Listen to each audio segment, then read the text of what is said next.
সে কেন আমায় বুঝলো না,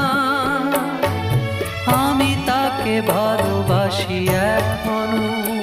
তার ব্যথা পাবি মোর ব্যথা, তার সুখে আমি হাসি এখনো। সে কেন আমায় বুঝলো